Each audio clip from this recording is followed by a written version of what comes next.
So I'm here to actually share with you some of the programs of the Department of Information and Communications Technology about our support for the Philippine startups and the Philippine startup ecosystem.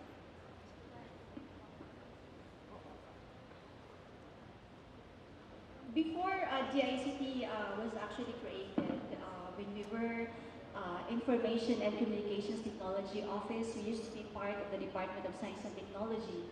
We've already been implementing a program called CPH. So it's basically, of course, supporting the development and promotion of the startups and the Philippine startup ecosystem.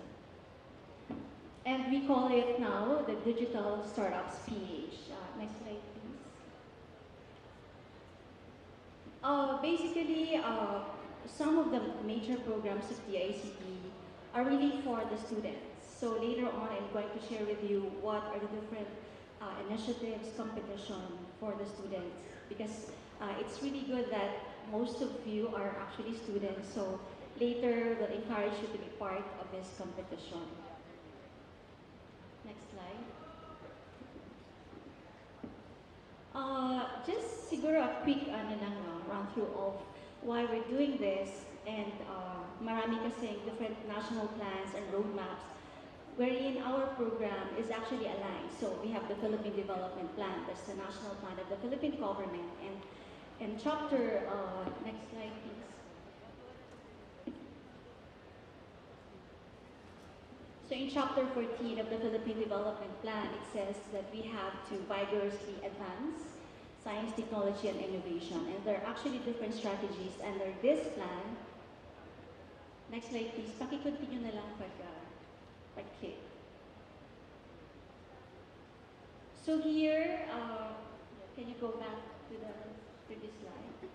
So under the Philippine Development Plan, there are different strategies that are actually included there.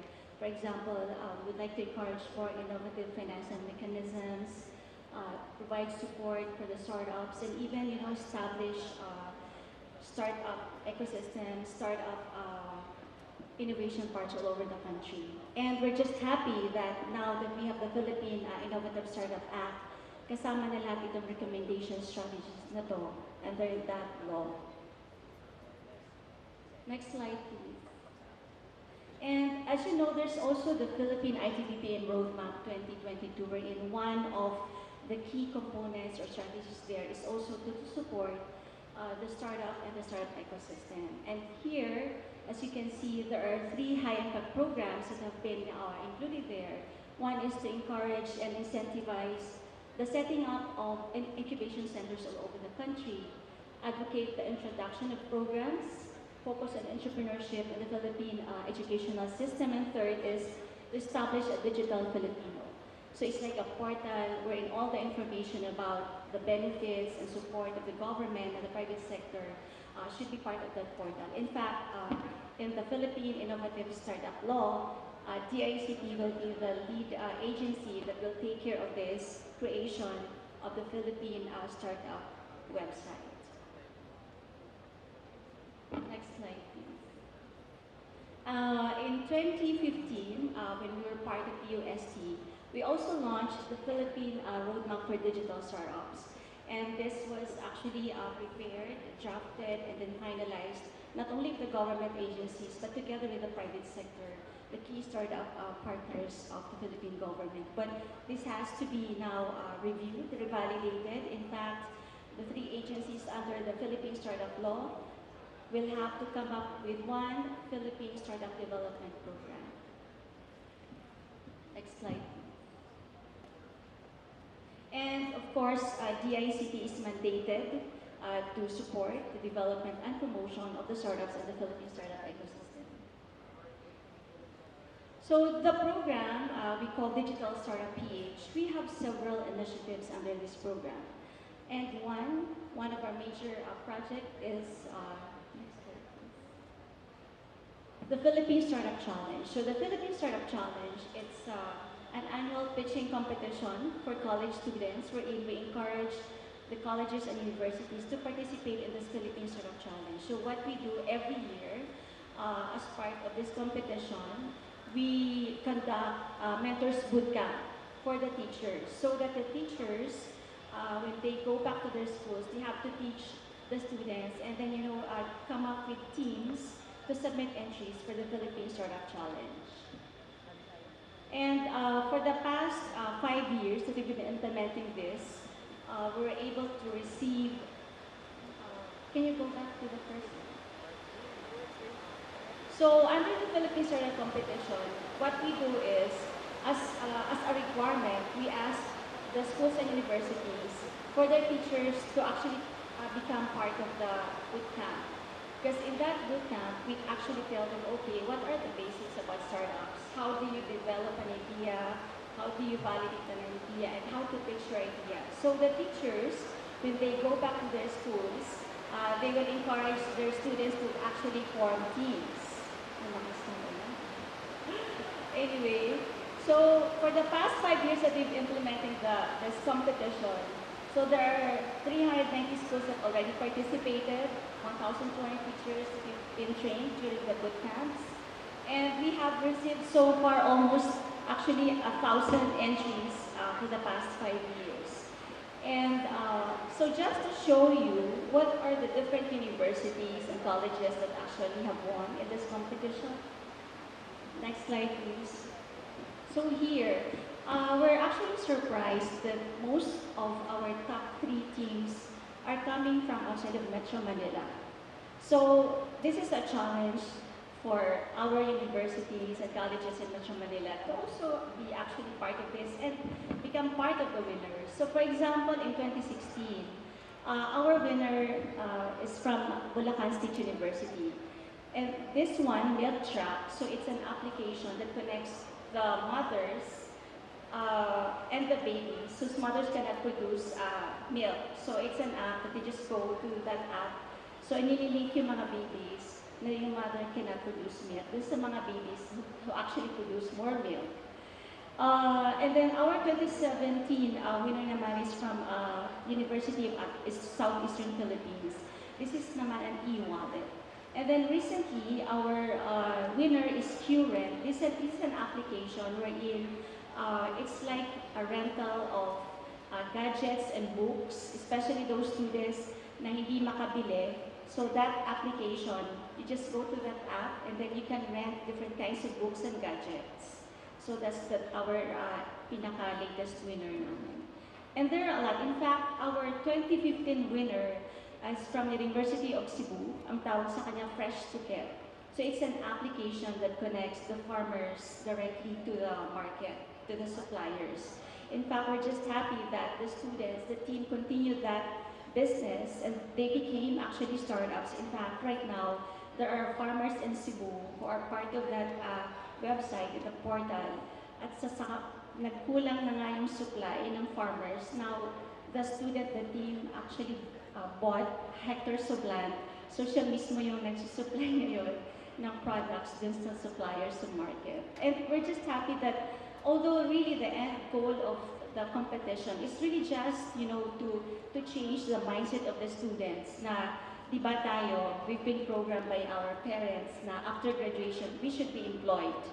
This one is really to encourage the students na even we don't have, a big capital to start a business, as long as you have, a very creative, crazy idea to solve social problems in society, and you're very passionate about it, and you really dream big, that's really the idea. But some of these winners, they actually continued, and then now they're very successful entrepreneurs or startups. Next slide, please. So this one, ito yung mga teachers where we have a one-day bootcamp for them to teach them the basics about the startups. And every year we do that. In fact, we have almost gone to all cities outside of Metro Manila doing this boot camps. Next slide, please. We also partner with the BPO company. There's an umbrella association of all the BPO companies in the Philippines, wherein we support those startups that are actually ready to market their products. So there are hundreds of BPO companies. We ask the startups to pitch the idea so that the members of this company, of the organization, can become their customers in terms of promoting their services. And we just, every quarter, we choose the top 10 startups and then they pitch in front of these big companies all over the country. Next slide, please. We also do startup workshops. This is actually open to all, whoever is interested to know more about, what a startup, how do you develop an idea, validate pitch. So we do this all over the country. We've been doing this for the past 5 years. We have almost even gone to rural areas, just promoting, and changing their mindset that, hey, you can actually become a successful entrepreneur using ICT as a tool. And together with our partner like Kubo and Idea Space, we also go around the country. We do startup mapping because, of course, we have to know are there actually cities that have startups there, and how can the government and private sector actually help their city to become, to develop their startup ecosystem. And we've been doing that for the past 3 years already, together with DTI as well, in terms of, assessing, like for example, Cebu, Davao, and all the other cities. And, because we want to develop their local startup ecosystem and have more startups in their, this is a project wherein, because most of the mentors are in Metro Manila or in major cities. So what we did last year, we asked for application. So the regional, we call them regional startup champions, para silang startup community builder and mentors as well, so that if a city would like to develop their startup ecosystem, they don't need to ask for mentors from Metro Manila or Cebu or Davao, just to mentor their local startup ecosystem or local startups there. So every region we have one startup champion. Connected Asia. So together with DTI and UST, we also help our startups that are actually ready to go regional, promote their products and services globally. So every year, we also bring a delegation of startups to Singapore. And next slide, please. And then, in fact, okay, so this one, and for the past several years, DTI, DUST, and DICT have been implementing separate programs. And then the three agencies, kanina na-mention din ni Director Agnes that the three agencies, we agreed that, hey, we should, align, synchronize our programs, and just have one government Philippine support for all the startups and the startup ecosystem. So ito po yung nangyari last December during the TPI Summit. Next slide, please. And as a result of this partnership, our first initiative, collaboration, was to bring, this was also mentioned by Director Agnes, to bring 28 startups to Rise Hong Kong to participate in this international event. So every year we're going to do this in partnership with DTI and USC. Next slide, please. So moving forward, this was also discussed. So actually po, yung DTI, USC, and JCT, almost every week, nakikita kami just to ensure that, we have, together of course with the startup community partners. And this one also is as a result of our partnership. This is going to be the first ever Philippine Startup Week. And the three agencies will be working closely, and we're inviting everyone. This is open to all. This will be done at Crown Plaza Galleria from November 18 to November 22. So just have to go, there's a website, just go and just, register and log in if you're interested to participate in this Philippine Startup Week. So moving forward, the programs that I've mentioned, the projects I mentioned to you earlier, will have to be reviewed because, again, under the Philippine Innovative Startup Law, we just have one Philippine Startup Development Program, and we have to compare notes with DTI and DOST, and of course consult the startup community to be able to know ano ba talaga ang kailangan ng startup community and the startup ecosystem. And ito kasama lahat ito, so DTI, DOST, and DICT will provide, for example, startup grants, investment funds, yung ease of doing business. So kasama po lahat ito under the innovative startup. In fact, for the past weeks and in the coming more weeks, we have to finalize the implementing rules and regulations under this law and be able to develop guidelines on each one of them. So kita nyo, there's a grant fund, there's an investment fund, ventures fund, and then we'll have to develop startup ecozones with PEZA, startup visas for those startups from foreign countries if they want to come here. So kasama lahat ito. And even education programs together with CHED, TESDA, and DepEd to be able to encourage even our youth, no, our young like students like you, to really go into venturing to become successful startups. Because ang sa amin lang is kahit sino, pagdating sa ICT, there's no discrimination. It can be PWD, senior citizen, out of school youth, as long as, of course, you know how to dream big and be able to pursue whatever your dream is. So with that, thank you so much for having me. I'd like to thank again the organizer, BusinessWorld, for having the